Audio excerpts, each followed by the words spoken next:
হাজলে মজলি আসসালামু আলাইকুম ভাইরা।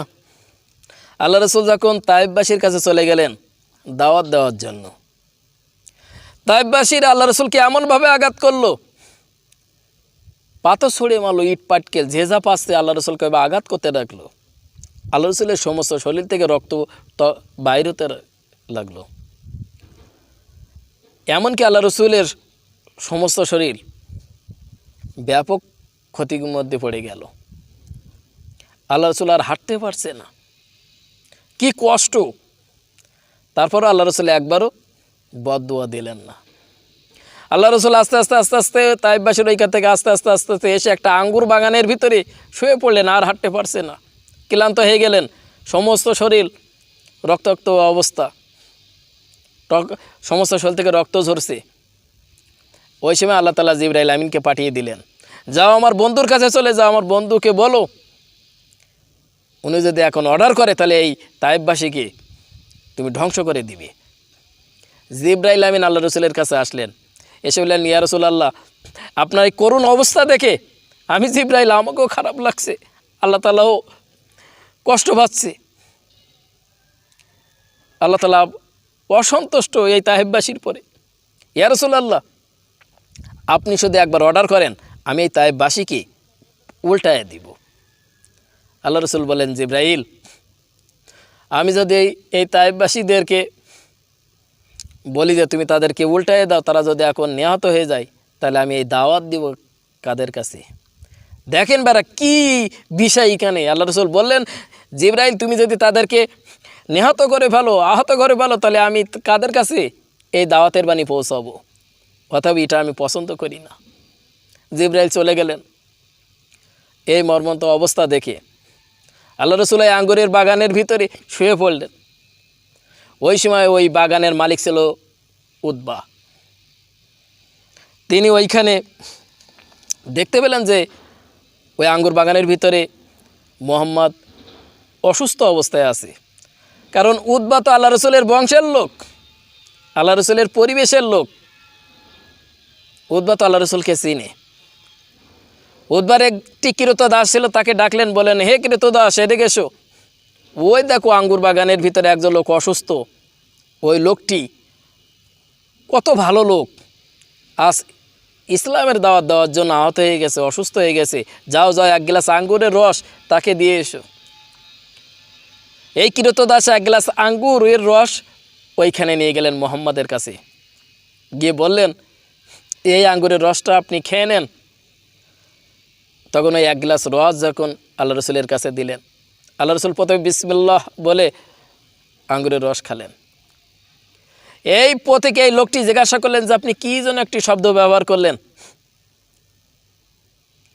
আল্লাহ রসুল বলেন যে আমি বিসমিল্লাহ বললে এই রসটুকুন খেয়েছি, আল্লাহ তাআলার নাম নিয়ে শুরু করেছি। এক দু কথা বলতে বলে আল্লাহ রসুল বললেন যে তোমার বাড়ি আছে ইউনুস পয়গম্বরের দেশের লোক, তুমি, তোমার নামই। তখন এই লোকটি বললেন যে আমি যে ইউনুস পয়গম্বরের দেশের লোক, তুমি এটা বুঝলে কিভাবে? আর এই যে ইউনুস পয়গম্বরকে তুমি কিভাবে শোনো? আল্লাহ রসুল বলেন যে ইউনুস পয়গম্বর উনি আছে আমার ভাই, উনি তো নবী, আমিও নবী। তখন এই যুবক, এই লোকটি বললেন, আমি সেই সময় তাওরাত কিতাবের ভিতরে পেয়েছিলাম যে আল্লাহ রসুল এই বাড্ডে আসবেন, এই আঙ্গুর ক্ষেতের ভিতরে অবস্থান করবেন, এই তাইফবাসীরা তাকে আহত করবে, এই জায়গায় আল্লাহ রসুল আসবেন। এই জন্য আমি সেইখান থেকে এইখানে এসেছি ইয়া রাসূলুল্লাহ আপনার সাথে দেখা করার জন্য। আমাদের কিতাবের ভিতরে আমি পেয়েছি যে আপনি শেষ জমানার, শেষ যুগের আখিরি নবী। ইয়া রাসূলুল্লাহ আপনি আমাকে মুসলিম বানিয়ে দেন। আল্লাহ রসুলের হাতে হাত দিয়ে উনি কলেমা পড়লেন। দুরুস্তা থেকে উতবা এই ঘটনা সব দেখতেছে। উতবা বলতেছে, কেন তুমি ওইখানে আসো, তাড়াতাড়ি চলে এসো। ক্রীতদাস উনি চলে গেলেন, গিয়ে বললেন, ওই মুহাম্মাদের সাথে তুমি কি এমন গল্প করতেছো? ওই মুহাম্মদ খারাপ লোক, বাজে লোক। তখন এই প্রতীক বললেন, একটু আগে যে বলে যে ওই মুহাম্মদ ভালো, সে ইসলামের বাণী প্রচার করার জন্য তাকে এই তাইফবাসীরা আঘাত করেছে, সে আমার বংশের লোক, এখন বলছে আবার খারাপ। তা আমি এই মুহাম্মাদের হাতে হাত দিয়ে ইসলাম ধর্ম গ্রহণ করেছি। একসময় ওই তায়েফবাসীর ওইখান থেকে কিন্তু এই লোক আল্লাহ রসুলের সাথে কিন্তু আল্লাহ রসুলের কাছে চলে এসেছিল। তো দেখেন ভাইরা, যদি আপনার মনের ভিতরে সেই ধরনের মন মানসিকতা আপনি তৈরি করতে পারেন, কিতাবের ভিতরে আছে আল্লাহ রসুলের অনেক ঘটনা, আপনি শুধু পড়েই যান, আপনি বাস্তবে নিজের জীবনের সাথে মেলাতে পারেন না যে আল্লাহ রসুল কী কষ্ট করেছে এই দাওয়াত দেওয়ার জন্য। আজ আমরা তো ইসলাম পেয়েছি পৈতৃক সম্পদ হিসেবে, বাপদাদার ধর্ম হিসেবে পেয়েছি, আমাদের ভিতরে সেই ধরনের মন মানসিকতা ভালোবাসা নাই। যদি আপনি কষ্ট করে পেতেন তাহলে এর মর্মটাই আপনি বুঝতে পারতেন। কিন্তু কী ধরনের মন মানসিকতা নিয়ে আপনি দুনিয়ায় বেঁচে থাকেন, আপনি সেই আল্লাহ রসুলের ভালোবাসা নিজের ভিতরে তৈরি করতে পারেন না। আপনি ডাকার মতন আল্লাহ রসুলকে ডাকতে পারেন না। হাদিসের ভিতরে আছে আল্লাহ রসুল বলেছে যে আমাকে খপে দেখবে তার জন্য ভেস্তে যাওয়া সহজ হয়ে যাবে, সে অবশ্যই ভেস্তে চলে যাবে। কারণ কি, আল্লাহ রসুলের দেহ মুবারক শয়তান কখনো আকৃতি ধরতে পারে না। আল্লাহ রসুলের আকৃতি শয়তান সে তৈরি করতে পারবে না, সে সুরত ধরতে পারবে না। তাহলে অবশ্যই যদি আপনি আল্লাহ রসুলকে দেখে থাকেন তাহলে আপনি কিন্তু ভেস্তে চলে যাবেন। দোজখ আপনার জন্য হারাম হয়ে যাচ্ছে, তাহলে আপনি কার ইবাদত করেন, কার সাথে ওঠা বসা করেন, কার কথা শোনেন? যদি আল্লাহ রসুলের মহব্বত আপনার দেহের ভিতরে তৈরি করতে পারেন, কলবের ভিতরে নিয়ে আসতে পারেন, তাহলে অবশ্যই কিন্তু আপনি পরকালে ভেস্তে চলে যাবেন। তাহলে যে মানুষটিকে দেখলে, একবার খপে দেখলেই ভেস্তে চলে যাবে, তাহলে এই ধরনের মন মানসিকতা কি আপনার জাগে না? কত আমল করবেন, কি আমল করবেন দুনিয়ায়, অর্থ সম্পদ কীভাবে বাড়বে এই আমল করেন আপনি, যে কিভাবে ধনী হব এই ধরনের মন মানসিকতা নিয়ে থাকেন, আমল সঠিকভাবে আপনি করতে হয়েই পারেন না। আপনি আল্লাহ রসুলকে দেখার উদ্দেশ্যে আমল করেন, দেখবেন আপনার দেহের ভিতরে শান্তি আসবে, শান্তি শান্তি ভাব লাগবে।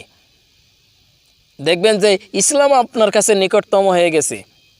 যখনই আপনি আল্লাহ রসুলের আদেশের উপর প্রতিষ্ঠিত হওয়ার জন্য আগ্রহী চলবেন, দেখবেন ইসলাম আপনার নিকটবর্তী হয়ে গেছে, তখন আল্লাহ তাআলার ভালোবাসা আপনারকে ভালো লাগবে। যদি আপনি মন মানসিকতা তৈরি করতে পারেন, আপনি অনেক ধরনের আমল করেন, ঠিক আছে, একটি আমল নিয়ে আসেন আপনি, সেই আমলটা আছে যে আপনি নিয়ত করেন আজ থেকে যে আমি এতগুলো আমল করব বা এই পর্যায়ের আমল করব যেন আমি আল্লাহ রসুলকে দেখতে পাই। একবার আল্লাহ রসুলকে দেখতে পেলেই তো সব কিছু সমাধান। হয়তো আপনার অর্থ সম্পদ নেই, আপনি হজ করতে যেতে পারেন না, আল্লাহ রসুলের দরবারে আপনি সালাম দিবেন, এরকম পরিবেশ হয়তো আপনার নাই। তা না করে ভাই আপনি কিছু আমল করেন, তরিকা জগতে আসেন, মুজাদ্দিদিয়া তরিকায় আসেন, এই তরিকায় আসলে কয়েকটা লতিবা অতিক্রম করার পরে দেখবেন আপনার মনের ভিতরে সেই ধরনের শান্তি আসবে। আপনি চেষ্টা করুন ভাই, দেখবেন আল্লাহর রহমতে আপনি পরিবেশ তৈরি করতে পারবেন। আসসালামু আলাইকুম।